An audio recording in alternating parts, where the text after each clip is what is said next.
With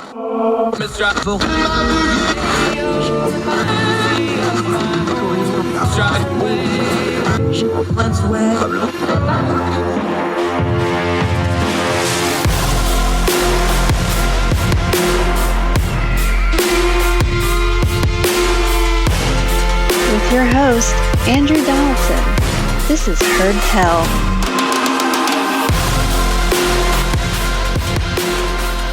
Welcome back to Heard Tell. Okay, we're going to get him quick because he's one of the busiest people in Washington, D.C. right now because Congress is aflame, the president's on the move, the world's turning, things are happening. That's why we go to one of our good reporter friends, Eric Garcia. He's the senior scribe over at The Independent for all things Washington, D.C. How are you, my friend? Doing all right, hanging in there. He also side hustles as an author and a musician, but we'll talk about that some other time because we've got ourselves a hot mess in Congress, my friend. Let's turn the noise down just procedurally. We all know about GOP's a mess. We know the Democrats are going to hold together. We know the numbers. Just procedurally, what is going to happen over the next couple of days as Jim Jordan's threatening to go to a floor vote? What's that process? Do you think it's actually going to happen? Okay, so I've got to say that these first that aside from the whole ideology about Jim Jordan, I cannot think of somebody who has made more bad decisions if they want to be Speaker of the House than if they tried. So for those who don't know, on Friday they huddled, the House Republican Conference huddled in Longworth. Let me turn that off. They huddled over, the House Republican Conference huddled over in Longworth, the Longworth House office building. And they basically did what they tried to do with Steve Scalise, which is have like a full conference vote to get behind Jordan. The first one, he got something like 81 no votes. Then the second one, he got like 55 no votes and 1 present vote. But the thing of it is that baffles me, and I'm still trying to wrap my head around it, is he didn't call for a roll call. It was a secret ballot. So he didn't know who to call over the weekend. And then now he's talking about trying to put this to a floor vote on Tuesday. I cannot think of it. It almost makes me think that he doesn't want the thing because he's not doing the active whipping operations. I mean, the things that you would want to do if you wanted to have a smooth whipping operation. Yeah, and this is funny because just on last Wednesday, I was giving him some credit because he was the one saying we can't go to the floor until we got 217 or 218 or whatever the number's going to be because they got a couple people that may or may not be there. He's the one that came up with that, at least publicly, and said we can't go to the floor without it. And then he turned right around over the weekend, and now that his name's on the top, he's saying the exact opposite. He was for it before he was against it. He ain't getting the votes. They're just not there. He's going to get 10 to 20 hard no's. He can only afford to lose 4. This makes no sense to me. When things don't make sense to me, I back up and go, okay, wait a minute. What do I know about Jim Jordan? He's been in Congress 16 years. He's had no sponsored legislation actually become legislation. He's a demagogue. He wants to sit on the dais and pontificate and be on the news programs. That's his thing. He likes to fight. Good, bad, or indifferent. That's who Jim Jordan is. He's a pugilist. He didn't want to be speaker last time. I don't think he wants to be speaker this time. That makes me wonder what's really going on here. Are we going to see the specter of Kev rise back up at the end of this week to try to patch this whole thing up, or are we just going to try to push McMaster's through for 45 days? None of this makes sense, which means what's really going on we don't know about. That's my take. Yeah, I mean, he does. You know, Jordan is important to recognize. Jordan was elected in 2006. And on top of that, of course, he did a lot of battles with John Boehner back in the day. Is partially responsible for John Boehner calling it quits. But as you said, not only has he never sponsored legislation, he's passed up opportunities to do it. So in 2010, he had the opportunity to join the Appropriations Committee. He passed on that to become chairman of the RSC. And for those who don't know, the Freedom Caucus is to Hezbollah what the RSC is to the Muslim Brotherhood, to use a crude analogy. And on top of that, the other thing is that, as you said, he's a pugilist. He likes being on television. He's doing this for fundraising. He's doing this. He's always put himself up. Even back in 2018, he put himself up against McCarthy to be speaker, even to be leader of the GOP, even though he knew it was never going to happen. He's doing this to get himself more attention, which is all that Jim Jordan ever wants. But as you said, I don't know if McCarthy could come back because it feels like the 8 Republicans who voted to boot him have a change. They have arguably a lesser opinion now than they did in the beginning. And on top of that, but at the same time, it looks like, there's talk, if McHenry wants it, if they put him forward as like a consensus guy because he doesn't quote unquote want it, it could be very similar to the Paul Ryan situation back in 2015 where Paul Ryan said, I don't want this. I want to be Ways and Means chairman. I want to pass my tax cuts. That to me is the likely thing. It doesn't look like, I don't know if it's going to be McCarthy. It's not going to be Jordan. I don't know who's going to be at this point. The difference there is, of course, they went to Paul and gave him anything he wanted to come in and rescue them. They're not going to give McMaster's that kind of a deal. That does seem to be the backup plan is let's just give McMaster's a 60-day window, a 45-day window, something. But is that going to fly? Yeah. First off, it's McHenry. Just McHenry. Sorry, what else? But yeah. So that could be a thing. I think that McHenry. Everybody talks about Tom Cole, but Cole never wants it. I passed by the rules office the other day where he's chairman of the rules committee, and you could smell the cigar smoke. He likes being able to do that. It could very easily be someone like him. They give him as much authority, breathing room and authority as he wants. He has enough ties to the financial industry and enough ties to and is conservative enough that I think some people might like him. But at this point, they're probably just gonna, it's gonna be the equivalent of passing a CR. It's just gonna be they're gonna be cycling through this and at this point I don't think they have any choice but to give McHenry more power. To just to pass stuff on Israel and pass stuff on and don't forget they still had to fund the government at the end of the month, so it's very easy. So at this point they might have no choice but to give Speaker Pro Tem more power. And they're getting ready to get a whole bunch more pressure because the Senate's back in session today. Schumer and Romney and a couple others were in Israel over the weekend. They're going to start passing stuff today. Yes. So, and that's intentional. They want to pile pressure onto the House to get their crap together because there's stuff that needs to get done. There's going to be a fight over the ambassadorship to Israel, among other things. What do we look for over the next day besides just the machinations of the vote? Because we're pretty sure that how that's going to go. We don't know what's going to come after that, but we know the rest of government is grinding forward, and this is kind of just this is the lug nut that won't screw tight, right?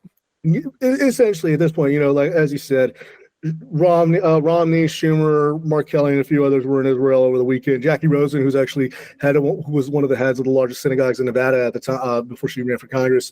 There is almost this feeling of, at least the Senate side, and at least certainly by the White House, of come on, let's get going. The president, of course, canceled. He was going to go to Lauren Boebert's district of all places to promote the Inflation Reduction Act, but he's saying no, I'm staying here. I'm focusing on the Middle East. So at this point, there really is this feeling of we need to focus on providing aid to Israel. We need to focus on passing a government spending bill, and there's almost this kind of pushing the House. But I don't know how effective that's going to be. I don't think it's going to be effective. I think that if anything, it's going to make them say they can't move without us. I was talking with a lot of Republicans last week, and I said, like, are you guys going to do anything? Does this make it harder for you guys to respond to Israel? They're like, we passed aid to Israel in the defense bill, even though the defense bill was never going to pass the Senate. So they're trying to convert it, but it's not acting.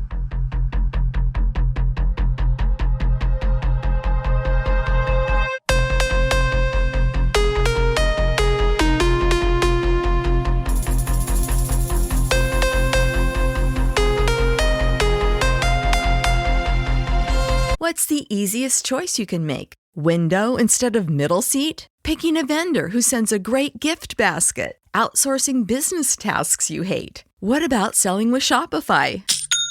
Whether you're selling a little or a lot, Shopify helps you do your thing, however you cha-ching. Shopify is the global commerce platform that helps you sell at every stage of your business. From the launch your online shop stage to the first real-life store stage, all the way to the did we just hit 1 million orders stage. Shopify's there to help you grow. Whether you're selling scented soap or offering outdoor outfits, Shopify helps you sell. Wherever and whatever you're selling, Shopify's got you covered. Sign up for a $1 per month trial period at shopify.com/try. Go to shopify.com/try now to grow your business, no matter what stage you're in. Shopify.com/try.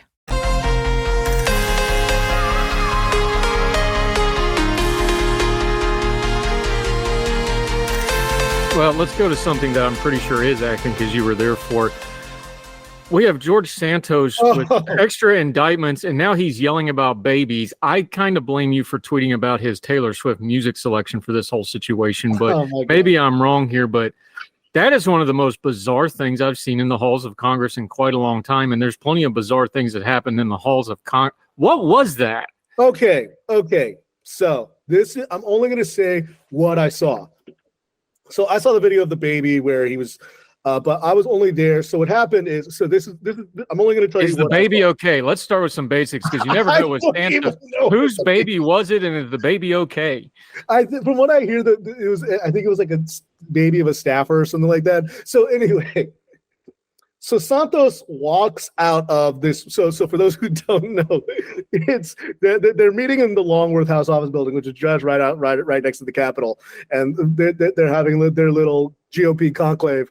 And so what happens is Santos walks out, and I decided to catch him, not because I wanted to, I knew he was going to talk to me about the indictments, but I figured, look, you're a member of Congress, buddy. You got to talk about what's going on in the House. And I knew that he didn't like Scalise, and I knew that he had been an OG Jordan supporter, even though he hails from a Biden district. So I made the mistake of trying to take him seriously. I'm never going to do that again.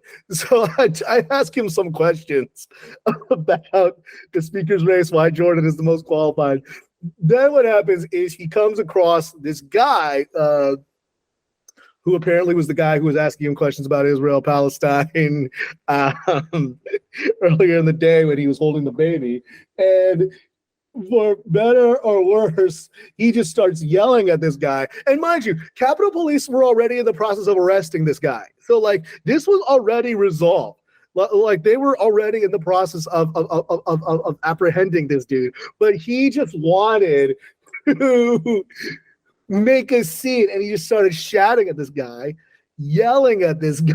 And then what happens is all the other reporters move from covering, waiting outside the hall, for the GOP conclave to immediately bomb rushing Santos, and it's this pandemonium. I'm kind of to blame because I was the only person who was going to talk to Santos. I think everybody else was talking to Kevin Hearn or Tom Cole or Byron Donalds or somebody else. I was the only chucklehead who decided to catch George Santos. So yes, I'm to blame for this. One of our reporter friends had an all-timer of a tweet. He said it was like watching the gazelle rushing across the Serengeti towards George Santos, and yes. I'm embarrassed for my profession. Yeah, my friend John Nicholson. It was very much like that. It was like as soon as he did that, and look, I'm to put my tinfoil hat on. I actually think that was like a way for him to create a distraction from the absolute clown car that is this speaker's race. And it worked. It worked. And it was a way for him to deflect attention from the fact he's got the superseding indictment and the fact that his treasurer just pled guilty. So it kind of benefited him to do that. And he suckered us into that. So. And he has a first for something I haven't seen in the 5 or 6 years I've been doing it, reading through FEC reports. He had a negative FEC fundraising report. I don't know that I've ever seen that I've seen it for post candidates after their things where they clean their books out and stuff. I don't know that I've ever seen that for a sitting office holder before. I have never seen that in my life. Yeah, because it's mostly refunds for donations. At this point, this dude is done. This dude is done. And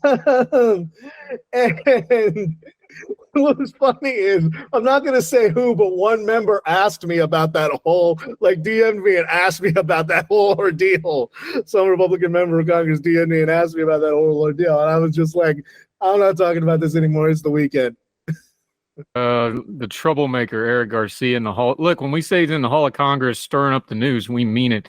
Let's zoom back out from the nuttiness for a second. We know we got Congress is a mess. We know how much has the Israel stuff changed the focus in D.C.? We still have the looming debt crisis, the funding bills, the CR, whatever they're going to do with the funding stuff. That's out there for about 4 weeks from now. We know that's coming, but usually something like a terrorist attack to an ally is a unifying thing, even in D.C., at least temporarily. We saw a little bit of that, but this feels different on a couple levels. Does it feel different in Congress? I know some of it's the dysfunction, but with Congress and the White House and everything, this feels a little weird right now, doesn't it? It is definitely weird. So, I mean, I think one of the things that talk about our old friend Kevin McCarthy. I caught him when he took himself out of the running back in was it Tuesday when he said, "Don't nominate me," which was so sanctimonious. It was so I did it for the good of the conference.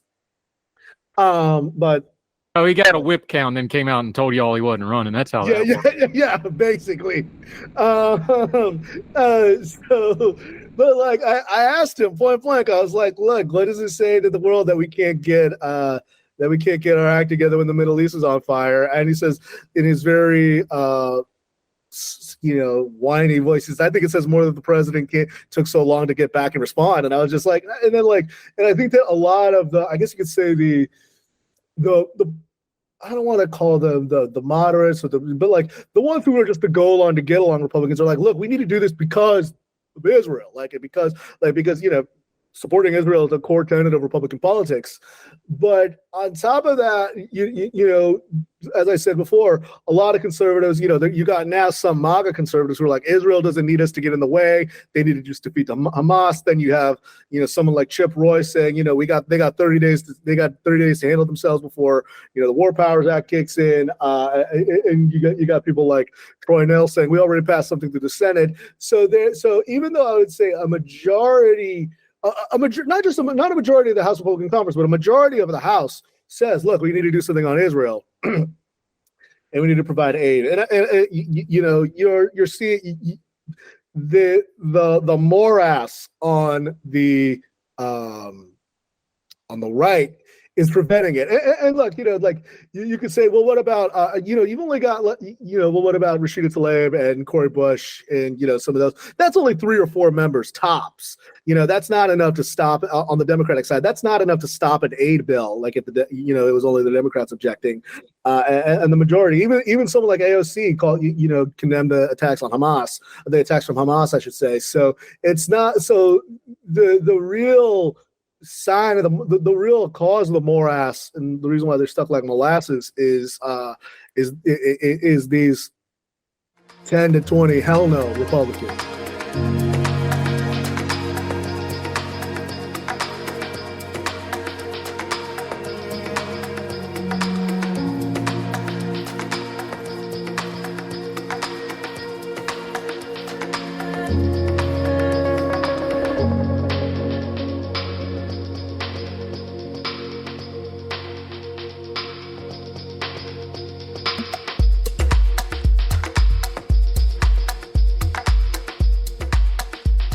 Eric Garcia joining us. I think that's going to fix itself. Schumer's already been to Israel, obviously. He's very tied into the Jewish community in New York. Cory Booker was there when it happened. Yeah, Dan Goldman was there when it happened. Dan Goldman was there when it happened. I think some of that's going to shake itself out. However, the aid thing, is it really going to be an issue? Because we have this caucus now on the far right. Yeah, that the MAGA people really exposed themselves over the last week or so, especially the influence class and the PAC class. I don't want to paint all PACs, but you know what I'm saying. I know what you're talking people about. That do this for a living online. They really exposed themselves on some of this. I wonder how much blowback there's going to be politically on some of this, because I'm not sure all those folks that like that MAGA attention and like that hard right online presence, I'm not sure they can politically viably be attached with some of that stuff, some of the stuff that's coming out of the libertarian wing and the TPUSAs of the world and some of these online influence. They're going to have to separate from some of this, or they're going to have a really, really hard time in Washington, D.C., not to mention the general public.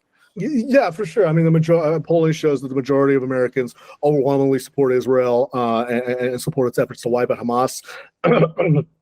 And I think that you're right. The terminally online Republicans are the ones who appeal to Charlie Kirk or appeal to what have you.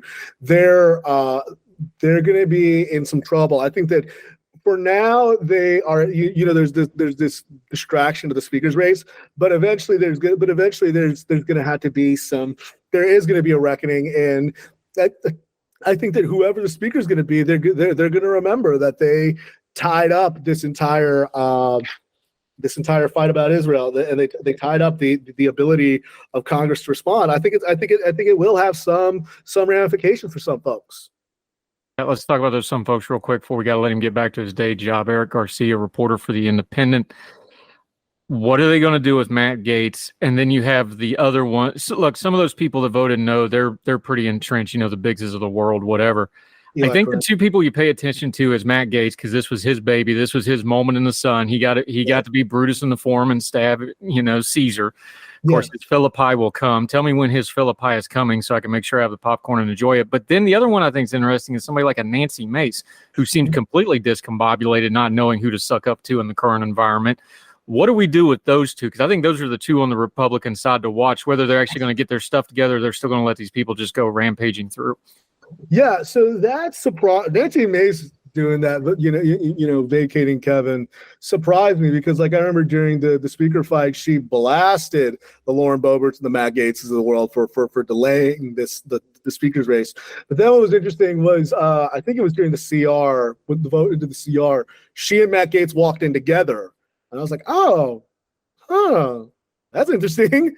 And then when I called her afterwards, she was on the phone. I think she was talking to somebody. But then I called her. She and I have enough of a rapport where I was just like, what do you make of this? I know you voted no. And then she said, CRs are what we do to BS the American public, though she didn't say BS. And I was just like, oh man, she's hopping mad. And then she went on The View and said, I'm really torn. I don't know if I should vote against McCarthy or not, And I thought, she always does this. She did this with the Ilhan Omar vote. She did this with a few other things. And I was just like, forget it. And then on the floor, she delivers the killing blow to McCarthy before Rosendale and before Biggs and all them did that. But yeah, I mean, and now she's a wild card. Now she got behind Jordan, which really delivered in a lot of ways the killing blow to Scalise. The question is now, what does she do if Jordan can't get the votes?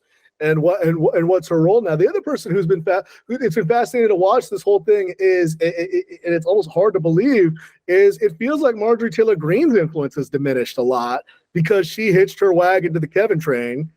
So she tried to insert herself back in last week, I should say, when she said that, well, I don't want Scalise to be speaker when he has to deal with cancer. But it was almost kind of like she did it just to try to get some attention. But she, nowadays people don't pay attention to her as much as they pay attention to your Chip Roys or your Nancy Maces or your or any of those other folks. The letter A shirt thing going in the conference. How did that play with the conference? Because everybody online, number one is not enough people have read the book, so they probably had to Google what in the world she was doing in the first. They probably thought it was an Emma Stone movie. But what was the play in the conference? Because if they're hopping mad at Matt Gaetz's theatrics, I can't imagine that played real well. There's some groans. There's some feeling of, there's this feeling of what's her deal? I mean, I think a lot of people in the House GOP conference are tired of the theatrics, but particularly from Mace and particularly from some other folks. But at this point, yeah, they're I don't see the difference between that A on the shirt and George Santos' little temper tantrum. Yeah. Oh, God, there's your visual putting them two together. All right, Eric Garcia, we got to let you go. One quick question, though. Once we get past this speaker fight, we got kind of the lame duck going into the election Congress. Probably not a lot going to do. We know we got split. Look, stuff like Ukraine funding, Israel funding, that's going to get through one way or the other. Yeah. What should we pay attention to in the lame duck part of this Congress going into the next election cycle as everybody starts scrambling? Is the chaos going to overlinger the GOP? How is the Democrats feeling about maybe getting the House back? just give us the lay of the land for a couple headlines. Yeah, the lay of the land of this is that I think that the House Democrats are licking their chops at this. They, for a while, I posted over the weekend. I said, if Hakeem Jeffries were smart, he'd be calling a handful of Biden district Republicans and say, if you vote for me for speaker, we won't run ads against you. But then Robert Garcia responded to me. He says, no, we just want to beat them. Which I respect that. But like you said, the funding is going to get there. The Israel and the Ukraine stuff is going to get there. I think the main thing that everybody's going to be seeing is, like, up until now, a motion to vacate was always a hypothetical. Now, if you take up the speaker's job, at least in this Congress, you do have to deal with the likelihood that if you anger Matt Gaetz, or you anger Nancy Mace, or you anger Matt Rosendale, or you anger Andy Biggs, or even some of the swing district R's, they can file a motion to vacate and they can, cut your head off. I think that plays a role. I think you're going to see Democrats run on the chaos within the House GOP caucus. You saw conference. You saw that kind of preview with Hakeem Jeffries and Catherine Clark giving their speeches after the fallout. And I think that you're going to see on the campaign trail, I think you're going to see President Biden start to focus on this a lot. The important thing, what's interesting about this, and some people who notice this, is that Trump hasn't been really in the media because of that. Like, he had that whole little thing with praising Hezbollah, but he hasn't really been a factor. He's going to be in court later today, but he hasn't. But he's kind of been a non-factor. I think that, and the fact that he backed Jordan over Scalise and then Scalise still got it, I think is another sign that Trump's influence. It's still big over the voting base, but it doesn't have a lot of influence over GOP leadership. Yeah, interesting time, Eric Garcia. Let folks know how they can keep up with you this week, because you're going to have some juicy tidbits over the next couple of weeks. Hopefully not involving George Santos. Oh, Jesus. You can follow me on Twitter at Eric M. Garcia. You can follow me on Threads at Eric M. Garcia 14. So, yeah, see you there. You're one of our best guys. We love having you on, my friend. Go get on the hill. We'll talk soon. See you soon, buddy. Thank you, sir.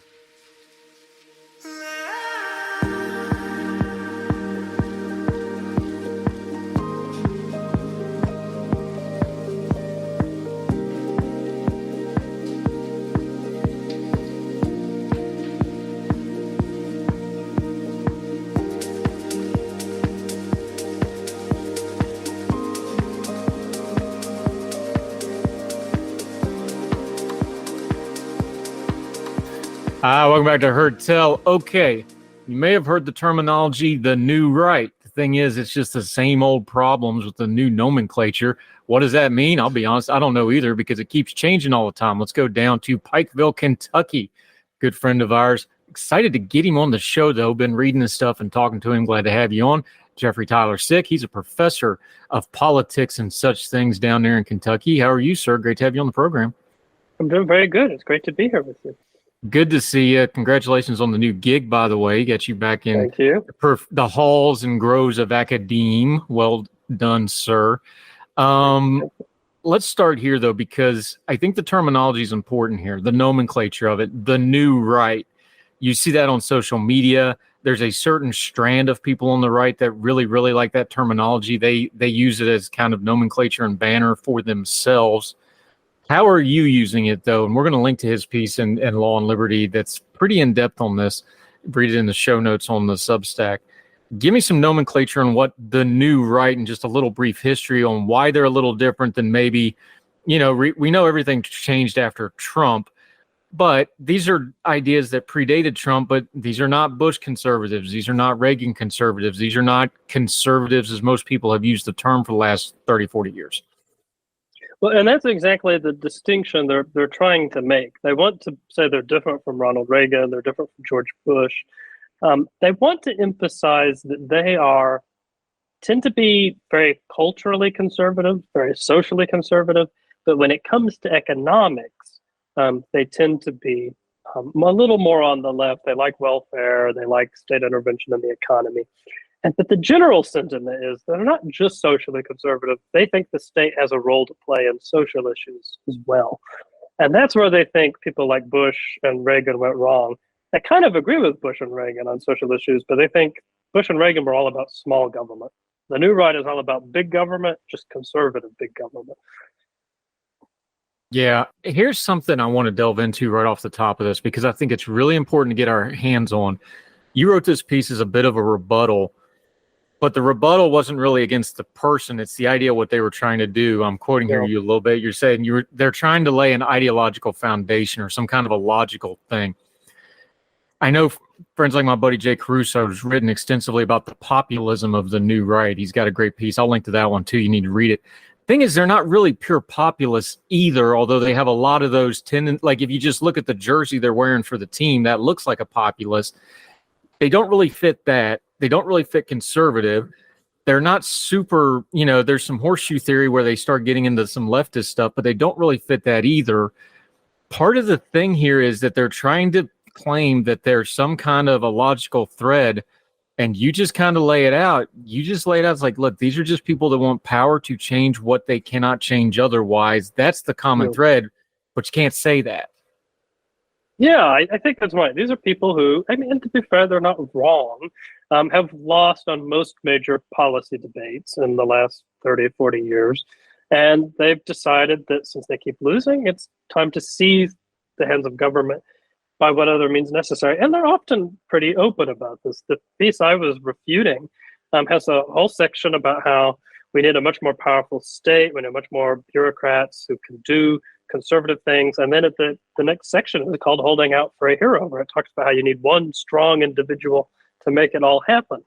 And so they're laying out, at the heart of it is not that their ideas are new. What's moreover is kind of a desire to use the full force of the government to make their plans happen, because they don't think they're going to get it otherwise. And they haven't been, but that doesn't necessarily make it okay for them to do that. Yeah. Jeffrey Tyler Sick joining us. I'm going to throw one more term at you, and then we'll delve into this a little bit, because this term's really important to me. I've used it on this program. I use it in my writing all the time. I talk about extensively America is a big, pluralistic, diverse country. That's not throwaway nomenclature. That's something I've thought about a lot. That's something that I've learned both through life experience and academic experience, and now being a commentator and a writer for a number of years. I use that very, very deliberate. It's a pluralistic, diverse society. It's what makes America so different than every other country on a base level when you're talking, especially on social type of issues. Lay that terminology out for somebody, though, because you touched on it. If you start getting into the cultural aspects, that pluralism is the part that really starts to bug these folks. They use that as a pejorative when they talk about pluralism. I think it's a positive, though, as long as it's, used properly. All right, Professor, we're going to sit and learn. Give us a quick little lesson on pluralism and give 2 examples. Right. I would say pluralism is a pluralistic society. I think it's best demonstrated by example, not in theory. Pluralism is the idea that people who have distinct differences should be allowed to live according to those differences. So in a diverse society like the United States, where you have lots of different religions and lots of different ethnicities, and it's a big country, there's geographic differences. People in West Virginia are different than people in California, setting aside religion and all those other concerns. And a pluralist society is the idea that these people should be allowed to live together. They should be allowed to exist harmoniously because they're allowed to live in accord with the dictates of their own wishes. And that's, I think it's really what the founding fathers, as much as they could, envisioned for America. Obviously, there are ways in which they didn't, weren't particularly pluralist in regards to slavery and things like that. But that was the general vision. It's always, I think, been kind of the American vision. Yeah, and here's where this gets into it. Their argument, the folks on the new right, the pluralists, the MAGA folks, the Trump real hardcore supporters, these folks, there's others, there's some organizations that, look, a lot of this stuff comes from the same 2 or 3 sources over and over again. I don't want to get into it. I want to keep a big picture, but the reason that matters so much is because they'll take a grain of truth.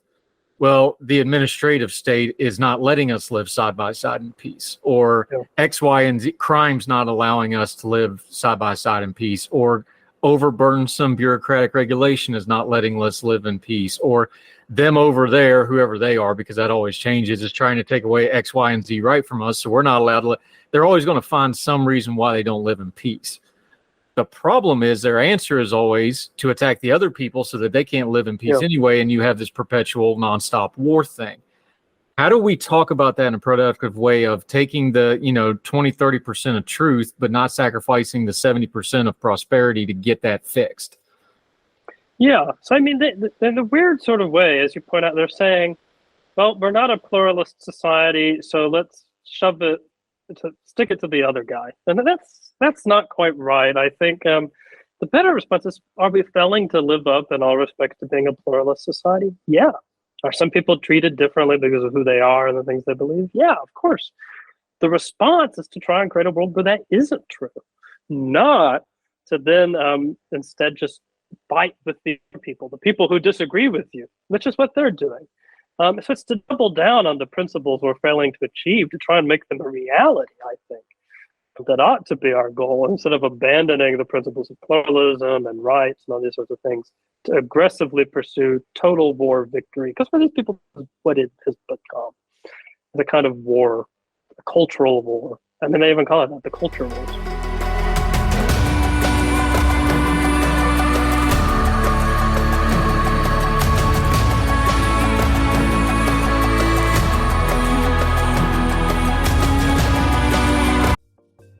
Folks, if you've listened to the Heard Tell program, you've heard our friend Gabriella Hoffman, but you need to make sure you're checking out her podcast, District of Conservation. It's a podcast exploring the nuances of true conservation efforts from D.C. and beyond. From topic discussions to exclusive interviews with conservation and energy newsmakers, Gabriella keeps listeners appraised of the latest news stories while elevating important voices. Listen to District of Conservation on Apple Podcasts or wherever podcasts are played. Religion is at the intersection of our 21st century life, even if we don't express a faith. At a time when it seems that religion isn't as prevalent as it once was, it still leaves its mark everywhere. As a pastor, I know that religion isn't something I just do on a Sunday, but it's found in every nook and cranny of my life. Sexuality, politics, social media, the economy, war, nationalism, all have some kind of religious angle to them.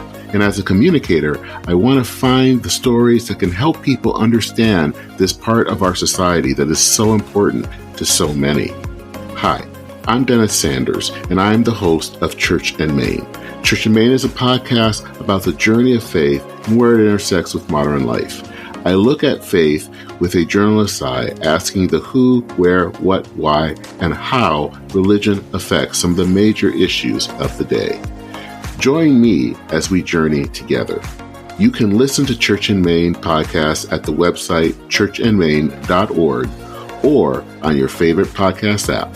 I look forward to seeing you.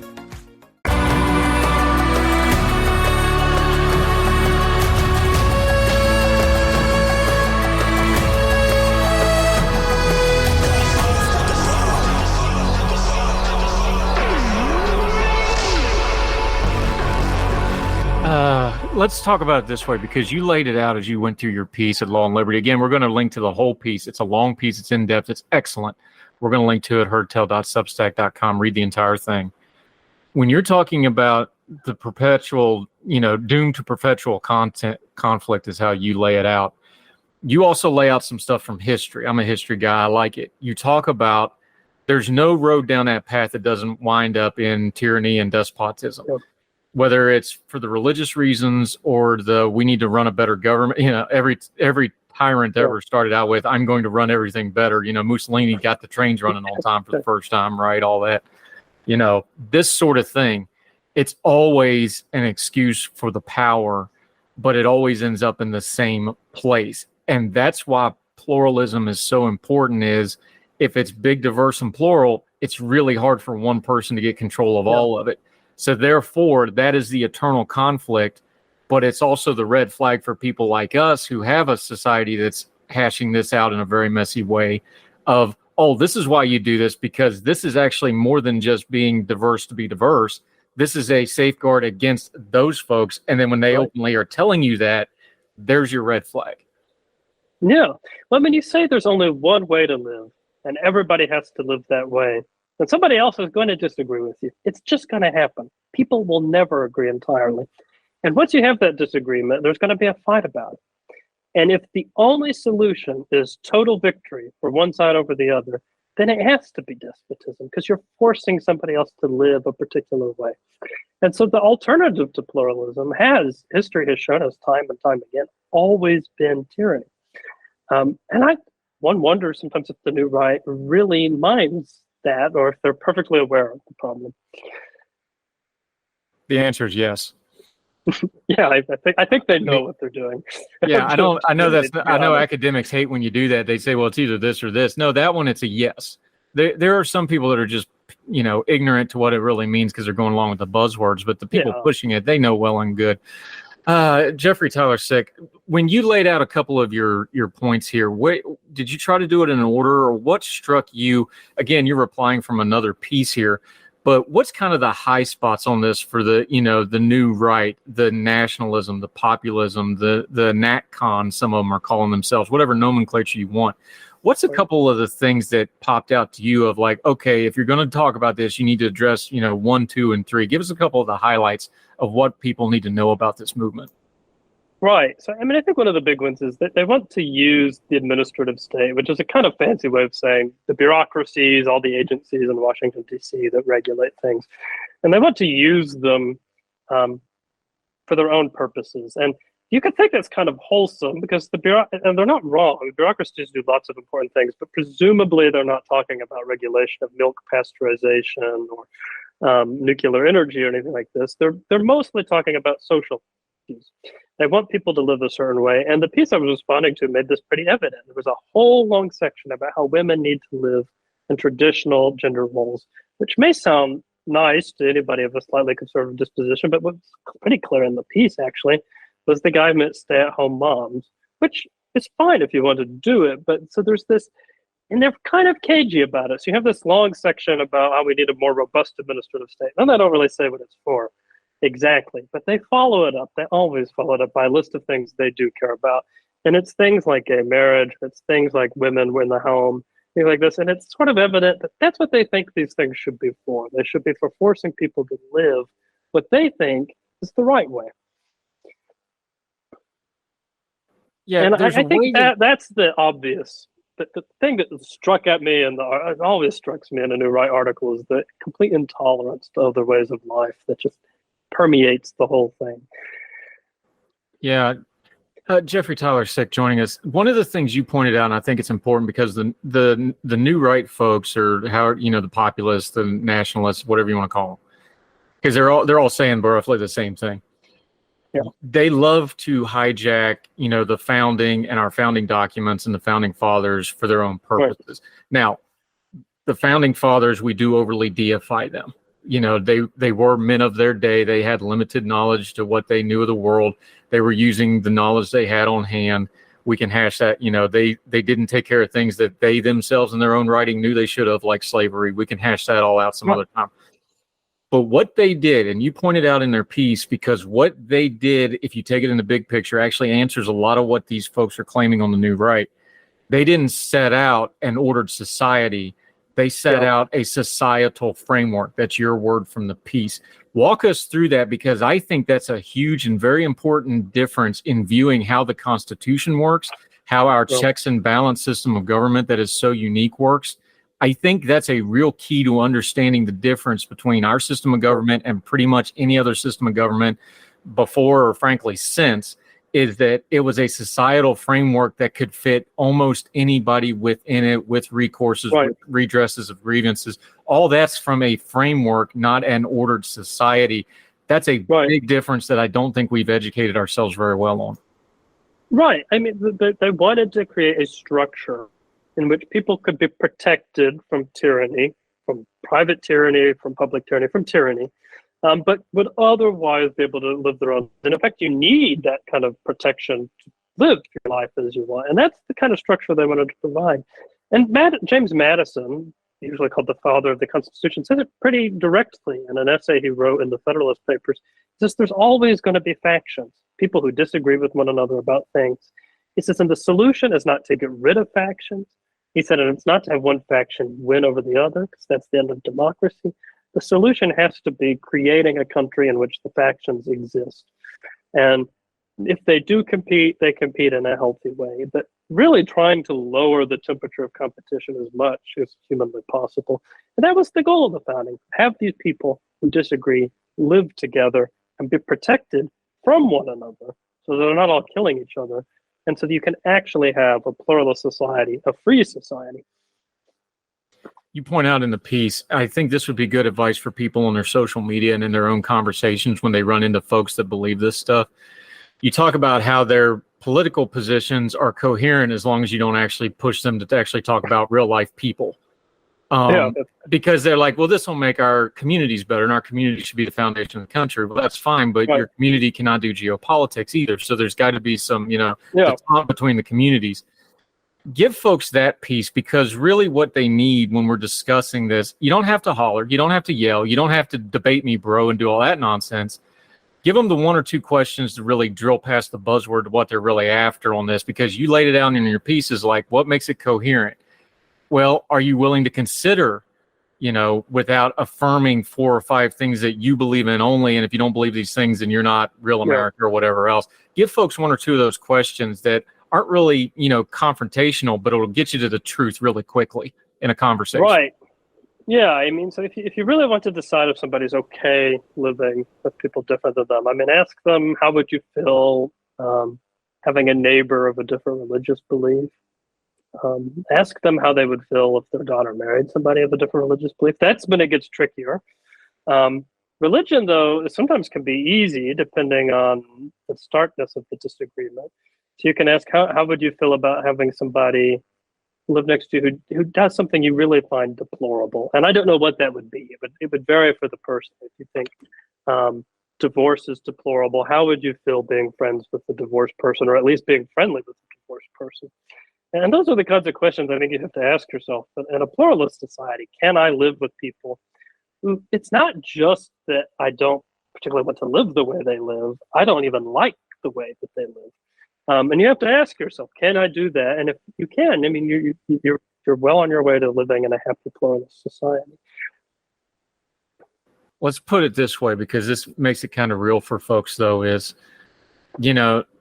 all the tyranny, the cruelty, the bad despots, the Hitlers of the world, the Mao Zedongs, the great, the really bad stuff that's happened. Mm-hmm. All that starts with, let's blame that group of people that we don't like or whatever.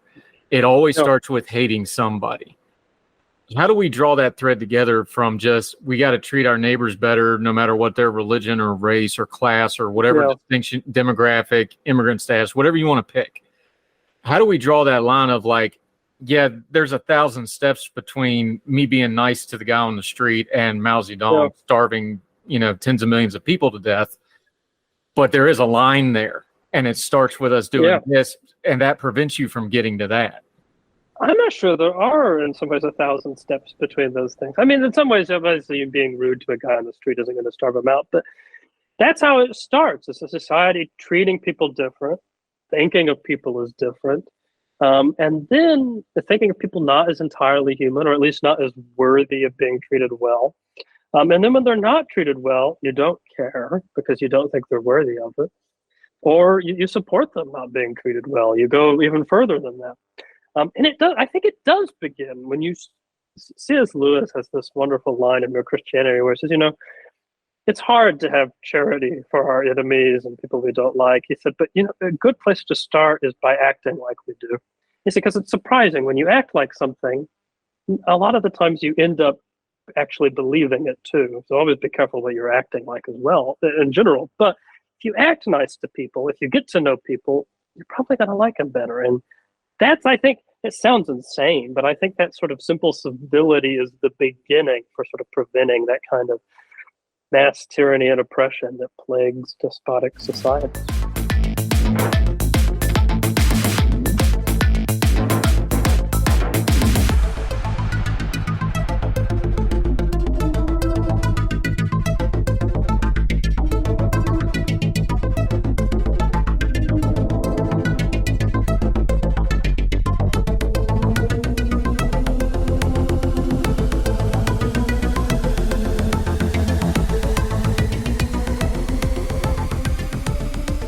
Yeah, and for the folks that think we're being silly or Mr. Rogers-ish about that, consider, I don't want to broad brush because it ain't all of them, but so many of these nationalists, so many of the, the nat cons, the new right folks, they are so viciously ugly on social media. That's one of the telltales. They're just not nice to anybody that's not them. Let's take it there to put a bow on this and come back to where we started, though, because politically, and you pointed out in your piece, they're not winning. They're losing. Yeah. They thought they had a moment with Trump, who by the way, isn't a populist. He's something else, and we'll deal with that some other time. But they latched on to that, right? They're finding out that their brand of nationalism, conservative nationalism, the new right, all this stuff, the new Puritans that want, a new religious American Christianity or otherwise. Although, look, I'm a Christian, but whatever they're doing, that's not the Christianity I practice. Badly, I'm a C- Christian. Don't send your letters. I know I'm not a great Christian. Listen, they know they're not winning now. And that's why you're kind of getting this remix stuff, like the piece you're responding to. They're trying to rebrand it a little bit. They're trying to monetize it. They're trying to make it into a movement. Give us a couple things to watch in the future and what you think this is going, because they're never going to be a majority of people in America. They're always going to be a minority, and a minority of a minority at that. But how do you see them reacting to that? Because they know they're not winning, and that's going to dictate how they present themselves and how they conduct themselves, isn't it? Right. It's in some ways, it can become scarier when a group like this doesn't win, because at that point, they have no investment at all in the democratic process. And they could win occasionally by happenstance. And in those moments, they will probably erode what we consider democratic institutions, electoral institutions, that they are well aware do not advantage them. They will make use of the state, the administrative state, which they also, you don't really have to have votes to become a bureaucrat in Washington, D.C. There are, in fact, a number of new right organizations, which I think seem in some ways to be doing better financially and politically than the purely political ones, whose whole job is to try and basically infiltrate the civil service of the United States. And that's something to be worried about. In some ways, like I said, I think it is more alarming when you have a snake that's cornered and at risk of death. They're far more likely to strike and do something awful. And I think that's something to watch out for in the coming years and months. And you never know. They may win over. I worry that they could win over more voters than they currently have. There'll never be a majority, but it could be enough of a minority to win in the right circumstances occasionally. And a couple times is all it takes. Jeffrey Tyler Sick joining us. I want to end on this because you could go all day on the new right. You can argue with these people. I've stopped interacting with them online on social media, especially on LinkedIn. Well, here's the problem is because it's nailing Jello to the wall. The more you talk about it, the more exposure you get. You're not going to actually convince them of anything. And they are the purveyors of the debate Negro, not because they want to debate and discuss anything, but because they like the noise of it. Yeah. So as we were just talking, though, this isn't working. They're going to infiltrate they're into the nonprofit sphere. They're not going to go away completely. These things ebb and flow. We can go back. Look, you can pull up posters from the 1870s where, the know-nothings, this is not new stuff, right, ideologically wise. How should folks approach when they see this stuff online, the nationalism, common good's one of those words they love to throw around. And, you got to, common good for who exactly? Well, the common good. Well, who's common and who's good? How do folks deal with this when they see, because really they're not going to see this in their everyday life that much. They'll see it on social media. They'll see it on Facebook. They'll see it. Some family member will just see the flag on the front of it and promote it. How do they handle that sort of thing? Because that's the practical politics we don't spend enough time talking about. Right. I think you're right. I'm not sure there's any, most of them are not worth arguing with. You can't really convince them. The people who I think we should be concerned about, the people who are winnable, are a lot of young people. They're people my students' age, 18, 19, 20, 21,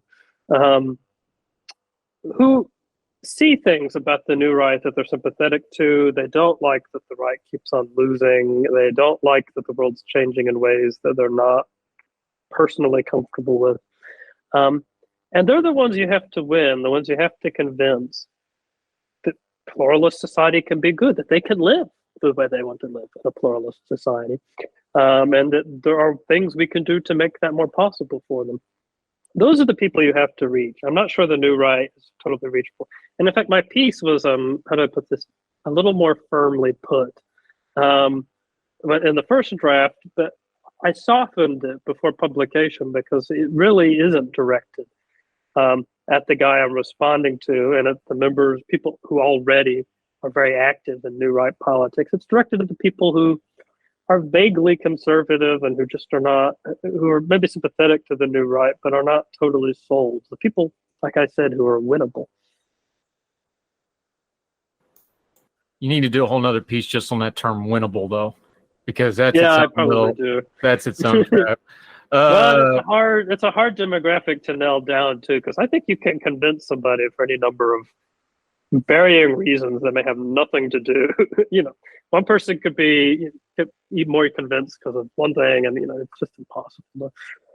But, all right, I'm going to ask you one more terminology that's floating around on the right, because I just know that this happens to be in your office, and I think it's just a fun tie-in. And what good's knowing your friends if you can't make fun of them a little bit? But since the Guardian has the big piece out covering Red Caesar, which is one of the side notes of this nationalism, they want to, red as in Republican. They want to hard right Caesar to save the Republic because we're Rome. We're not, or the Roman Republic. We're not. But the Red Caesar, and because I know what's in your office right now, I think that would be really fun, because I actually gave you some advice on this and you didn't take me up on it, on how to have some fun with your students. But what are your thoughts on Caesar, red or otherwise? Right. So Caesar has always been one of these complicated figures because he was in his way a genuine populist. There were serious problems with the poor in Rome, and he promised to fix them, and he actually did fix a number of them, but he did so at sort of the cost of destroying the Roman Republic and taking it over and things like this. The new right, I mean, some of them are pretty openly fond of Julius Caesar. I get why they might feel that way. I think he's a lot more populist than they actually are. My favorite Roman, as I guess you're alluding to, is the one sitting behind me, which is Cicero, who preached, was not particularly listened to because, of course, the Republic ended, but who preached that the classes and the people of Rome should try to live more harmoniously together. He wasn't brilliant at making that happen. He was an ineffectual politician, but in that respect. But I think is some good advice for the new right. You're right. We are ancient Rome, but the solution is not entirely different. If we could learn to live together, if we could learn to be with one another and get along, it would go a lot better for us. I think total victory is only in the end going to destroy things we really love about America. Things most of us, anyways, really love about America. We're joking about Red Caesars. I was teasing him his bust of Cicero, because the story is that Cicero's hands were cut off and posted and displayed in the I believe outside the forum, if I remember correctly. Yep. I'm a little rusty on my classical education that I had, but I said you need to put the bloody hands right above the Cicero, so when the students come in, you'd be like, "This is what happens to Chat GPT plagiarists." And then you're done. Well, they're on my front. They're on the door, you see, so they see before they even come in the office. That's good, Professor. And Tyler's sick. Love having the conversation, my friend. We'll have you back. This whole piece is in Law and Liberty. It is a long piece. Please read the entire thing. Lots of good stuff. We're skipping over some of the names and stuff because we just don't want to get too far afield. Make sure you go through that and read his stuff. Let folks know where they can keep up with you and what you got going on until we get you back on the program again, my friend. Right. So I'm active on Twitter at Tyler Sick. And then I also have a personal website that I semi-regularly update with my recent pieces called jtylersick.com. We will link to both of those along with the piece. They'll be in the show notes on the Herdtel Substack. Now that you're in Pikeville, though, I do have to remind you, make sure you tell all those traitorous McCoys to stay on their side of the tug, and there won't be no trouble. Other than that, sir, you have yourself a wonderful day, and keep them straight down there. You too. Thank you so much for having me. Thank you, sir.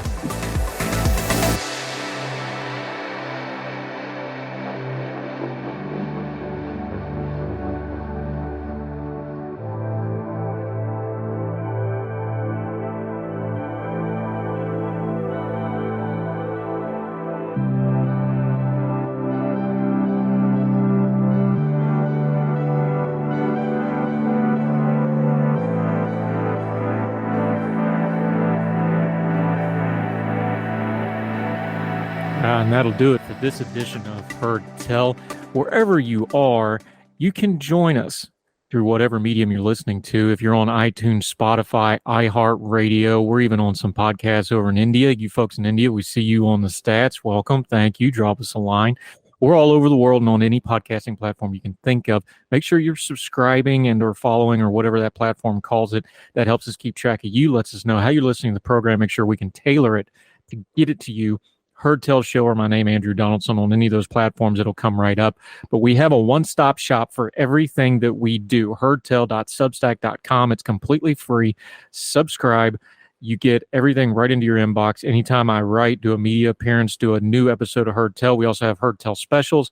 We're going to get back to doing the twice on Sunday recap shows. We also have a huge archive, so we're going to have some specials, some best of, things like that, and also some of the food writing from Yonder and Home. We're starting to re-up that as well. We got over 600 episodes of Heard Tell in the archive to start porting over. We're going to be working on that. So sign up for the Substack. Please get you right in your inbox. Never miss anything. Doesn't cost you anything more than a click. Heardtell.substack.com. We sure appreciate it. And follow us on social media. Heard Tell Show on the Twitter. Four for the Fire is my personal Twitter handle. No, we're not going to call it X. But if you could share us and let folks know that our programs are worth checking out, we sure would appreciate it. So wherever you are, across the street or around the world, we hope you're well. We hope you are well fed. We'll talk to you real soon for the next Heard Tell. All the music on Heard Tell is provided under a Creative Content license from monstercat.com. Somos la máquina.